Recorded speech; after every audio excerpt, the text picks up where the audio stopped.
Hey guys, if you like my videos, please like and subscribe to my channel. I would really appreciate it, thanks. And also let me know where y'all are watching from and at what time. I'm curious.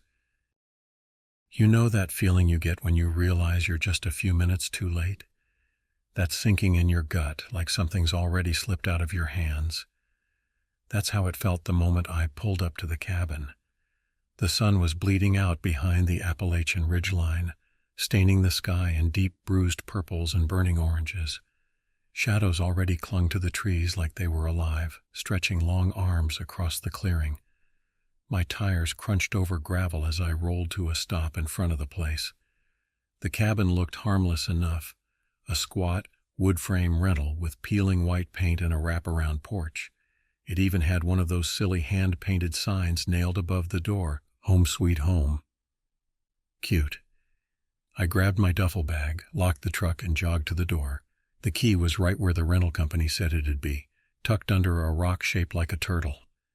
I fumbled with it, heart starting to beat a little faster for reasons I couldn't explain.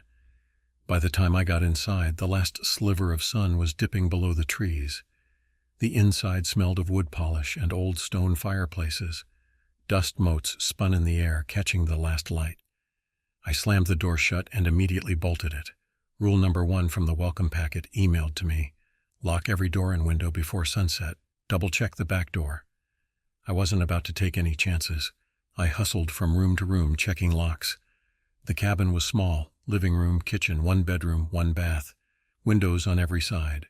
I had to pull the curtains too, as if the trees out there might be watching. When I finally made it to the kitchen, I noticed something pinned to the fridge with a rusty old magnet. A sheet of yellowing paper, handwritten in tight, spidery letters. The headline said, "Rules for your stay. Follow them all. No exceptions." I read them aloud, the words tasting strange in the quiet kitchen. 1. Lock every door and window before sunset. Double-check the back door. 2. Leave a glass of water by the front door every night. 3. Never open the door after dark, even if the visitor sounds familiar. 4. If your reflection in the bathroom mirror starts smiling, ignore it. 5. If the TV turns on by itself, face the wall until it shuts off. 6. If you hear yourself talking from another room, leave immediately. 7. Before checking out, knock 3 times on the door and thank the house. My throat tightened.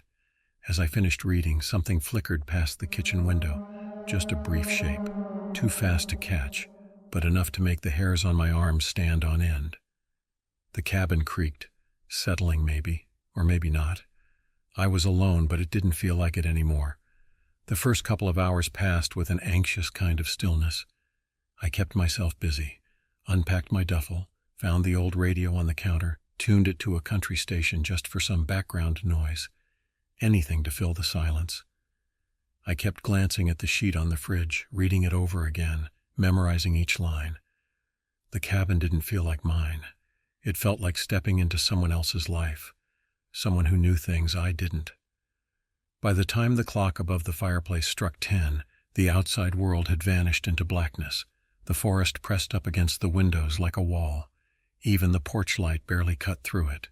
I was brushing my teeth, trying not to look too long in the mirror, when the first knock came. 3 slow, deliberate knocks at the front door.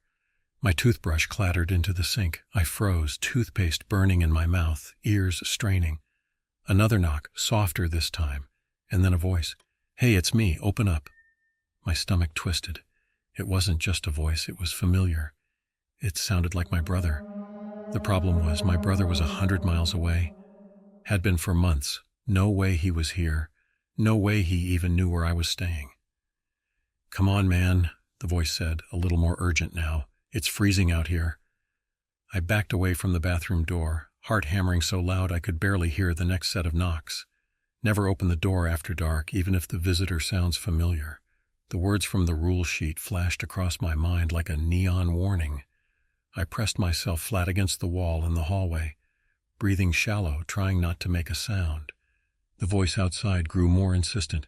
"Let me in," it said. "It's not safe out here, please."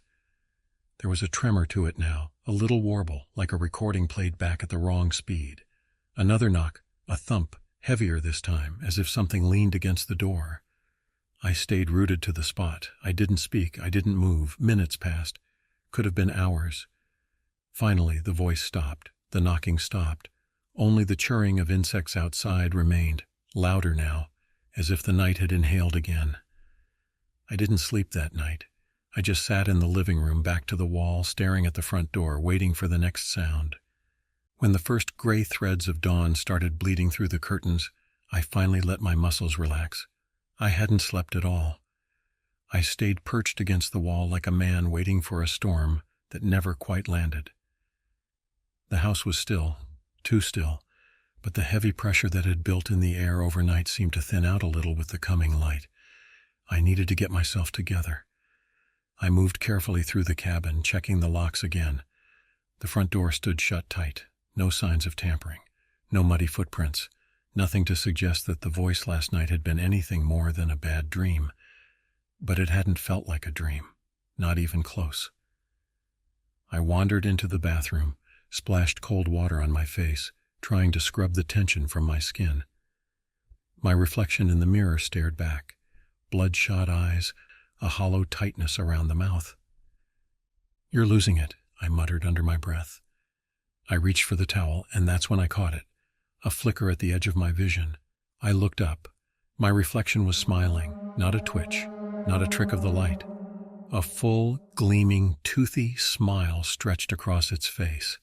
It tilted its head a little to the side, like it was examining me. My own mouth stayed slack. My own hands clutched the towel. But the thing in the mirror looked like it had just heard the best joke in the world. I backed away, nearly slipping on the wet tile. Rule number 4 from the fridge screamed at me from memory. If your reflection in the bathroom mirror starts smiling, ignore it. Ignore it. I squeezed my eyes shut, heart jackhammering against my ribs. I counted to 10, every second dragging like wet cement. When I finally opened my eyes again, the reflection had corrected itself. Blank face, tired eyes, my own movements syncing up properly. But the bathroom felt colder now, a deep creeping cold that settled into my bones and wouldn't let go. I didn't stay in there longer than I had to. The whole cabin felt wrong in a new way now, like a house where the walls had eyes, and they didn't blink when you caught them staring. That morning, I made damn sure to reread every single rule on that yellowed paper, and I realized something. They weren't guidelines, they were warnings. The rest of the day crawled by.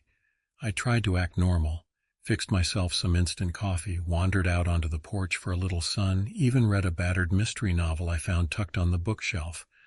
But no matter what I did, the cabin felt like it was holding its breath, waiting for nightfall. And when the sun finally slid down behind the trees again, I felt that same sense of being a little too late, like yesterday's mistake was happening all over again. I made sure to double lock every door and window this time, checked and rechecked them until my palms were slick with sweat. I left the glass of water by the front door like the rules said, watched the dark swallow the porch beyond the window. The old boxy TV sat in the corner of the living room. I'd noticed it before. An ancient wood-framed thing, the kind you had to slap on the side to get the picture to stop fuzzing. I hadn't touched it since I arrived, no desire to. The quiet felt safer. I was brushing my teeth again when it happened. A sudden burst of static rattled the walls. The TV turned on by itself. The noise sliced through the cabin like a blade. I froze, toothbrush halfway to my mouth, heart plunging into my stomach. The rules came back to me, crisp and clear. If the TV turns on by itself, face the wall until it shuts off. I dropped the toothbrush. Didn't think, just moved, stumbled out of the bathroom, and planted myself against the kitchen wall, facing away from the living room. The static buzzed louder, crackling and popping. It wasn't just noise. There was something in it. A rhythm, almost like breathing. Behind me I heard the faint creak of floorboards, as if something was stepping out of the TV. I dug my nails into the drywall and squeezed my eyes shut. The seconds dragged into minutes. The buzzing shifted, deepening, like a voice trying to form words just below the edge of hearing. My legs threatened to give out, but I didn't move, didn't dare. Finally, mercifully, the TV clicked off. Silence poured into the cabin like water through a broken dam. I didn't turn around, not right away. I waited, counting to 100, listening for anything out of place. When I finally did turn, the living room was empty, but the glass of water by the door was gone, and muddy footprints trailed across the floor, leading deeper into the house. I stared at the wet footprints for a long time. They weren't mine. I knew that without a doubt. They were bigger than my boots and barefoot, each toe pressed out clearly in the muddy print like something heavy had been standing there dripping. The trail led away from the front door, crossed the worn rug, and vanished somewhere near the base of the stairs that led to the attic hatch. I hadn't noticed the hatch before. It was a square outline in the ceiling with a tarnished brass pull. The rules didn't say anything about an attic. I thought about checking it, maybe pulling it open just a crack. But some deep old instinct, the kind that keeps animals alive in a storm, told me not to. The kind of instinct you don't argue with if you want to see morning. I backed away, careful to avoid stepping on the prints, and locked myself in the bedroom for the rest of the night. I jammed a chair under the door handle for good measure. Sleep didn't come, not really. I laid there in the dark, listening. The house made noises, old wood settling, pipes clanging somewhere in the guts of the walls. Normal noises, but woven into those sounds was something else, a faint tapping against the window, a slow, dragging scrape across the porch, the whisper of something large shifting its weight just beyond the edge of sight. When the first gray light of morning pushed its way through the curtains, I finally unlocked the door. The footprints were gone. No trail, no mud. Even the rug looked undisturbed, as if someone had come through with a vacuum in the middle of the night. But the glass of water, the one I left by the door like the rules demanded, was back, sitting in its spot, full again. I picked it up with shaking hands. It was colder than ice. A thin ring of frost clung to the bottom where it touched the wood. I set it down carefully and didn't touch it again. That day I stayed inside. I didn't wander, I didn't explore. I read the rules on the fridge again, tracing the letters with my fingertip like a prayer. 7 rules. 7 warnings. And I was starting to wonder if even they would be enough to get me out of this place alive. It was late afternoon when the cabin turned on me again. I was sitting at the kitchen table, staring out the window at the endless green wall of trees. The sky was getting that heavy, bruised look again, warning of another night closing in. I hadn't eaten much. My appetite had been left somewhere back at the front door with that first glass of water. The radio was crackling low on the counter, some old song about lost love drifting through the static. And then I heard it, my own voice, coming from the bedroom. "Hey," it called softly, almost conversational. "You in there?" I froze. I hadn't spoken. My lips were dry and cracked from the dry cabin air, but I hadn't made a sound. The voice came again, a little louder, a little closer. "You should come see this. It's amazing." My stomach bottomed out. Every hair on my arm stood on end. Electric. The rules. Rule number 6. If you hear yourself talking from another room, leave immediately. No questions, no exceptions. I shoved back from the table so hard the chair toppled over. I didn't stop to grab my duffel.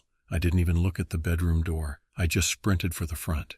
The house seemed to stretch around me, the hallway longer than before, shadows gathering like slow, greedy hands. The floor groaned underfoot, loud enough to wake the dead. Behind me, the voice changed. "Wait," it called, sharper now, deeper. Not quite my voice anymore. "Come back, we need to finish." I fumbled with the lock, cursing under my breath, finally wrenching the door open and stumbling into the yard. The forest air hit me like a slap, cold and sharp. I didn't look back. I ran. The woods swallowed me whole. Branches whipped against my arms and face, roots snagged at my boots, but I pushed through. Deeper and deeper until the cabin was just a faint bruise against the trees. Only then did I collapse behind a fallen log, gasping, heart hammering against my ribs like a fist pounding to be let out. I stayed hidden, watching. The cabin stood silent in the clearing, shutters rattling in the growing wind. And then I saw it, a figure moving inside, a figure that looked exactly like me. I must have sat behind that fallen log for hours, shivering in the dirt, listening to the forest settle around me. Every so often I'd catch a glimpse of movement through the trees, a flicker of light from the cabin windows, a shadow pacing the porch. I told myself 1,000 reasons not to go back. The figure in the cabin, the voice that wasn't mine, the rules that sounded more like desperate pleas than instructions. But there was one thing I couldn't argue with. The last rule. Before checking out, knock 3 times on the door and thank the house. I didn't know what would happen if I just ran. I didn't know if the thing wearing my skin would follow. But I knew enough by then to understand that breaking the rules would only make things worse. At some point, the sun dipped low again, dragging night behind it like a heavy shroud. The woods grew colder, darker. Shapes shifted between the trees. Maybe deer, maybe not. Staying out here wasn't an option anymore. I stood up slowly, brushing the damp leaves from my jeans. My legs were stiff, my fingers numb, but I forced myself forward. Every step back toward the cabin felt like walking against a tide. The trees seemed to lean closer, the branches grasping at my jacket, my sleeves, my backpack straps. Like the forest itself didn't want me to go back. The clearing opened up in front of me. The cabin stood there, silent and dark, the windows black pits against the gray timber walls. No light, no movement. The glass of water was still sitting by the door, catching the last scraps of twilight. For a moment I stood there at the edge of the clearing, heart hammering against my ribs, waiting for something to lunge out of the shadows. Nothing did. I crept across the clearing, boots crunching in the gravel. Every instinct screamed at me to run, to keep running until I found a town, a road, anything. But I clenched my fists and moved up the steps one by one. The front door loomed in front of me. Somewhere, deep in the cabin's guts, a floorboard creaked. I raised my hand, took a breath, and knocked. 3 slow, deliberate knocks. My knuckles rapped against the door, 3 sharp strikes that echoed into the hollow spaces of the cabin. For a second, nothing happened. The forest seemed to freeze around me, every cricket, every rustle of leaves holding its breath. I swallowed hard, my throat dry as dust. "Thank you," I said aloud, my voice breaking the silence. "Thank you for having me." The words sounded strange, forced, too loud in the cold evening air, like shouting into a church after the service is over. I waited. The rules hadn't said what would happen after I thanked the house, only that I had to do it. The air around me felt heavier with every passing second, like invisible weights pressing down on my shoulders. I turned to leave. That's when I heard it. Knock. Not mine. From the inside of the door. One single heavy knock, loud enough to rattle the wood beneath my hand. I stumbled backward, nearly tripping down the porch steps. My heart leapt into my throat, pounding so hard I could barely hear the sudden wind whipping through the trees. I stood there, paralyzed, staring at the door. It stayed closed. No handle turning, no hinges creaking. But the knock echoed in my ears long after the sound had stopped, and then like a slow shiver crawling up my spine came the second knock, and a third. But they didn't match the rhythm I had used. They were heavier, slower, like something large and patient was knocking from the other side, mocking me. I backed away until my heels hit the gravel drive. The porch light flickered once, twice, then blinked out completely. In the sudden darkness, I thought I saw something move inside the house, a figure just behind the window, watching, waiting. I didn't think. I ran, straight to my truck, fumbling with the keys, throwing myself inside and locking the doors with shaking hands. I started the engine, headlights slicing through the blackness, illuminating the cabin one last time. The front door was wide open now, but there was no one standing in it, at least no one I could see. I could have driven away right then. I thought about it. God knows I thought about it. But the rules had been clear. I couldn't leave until checkout.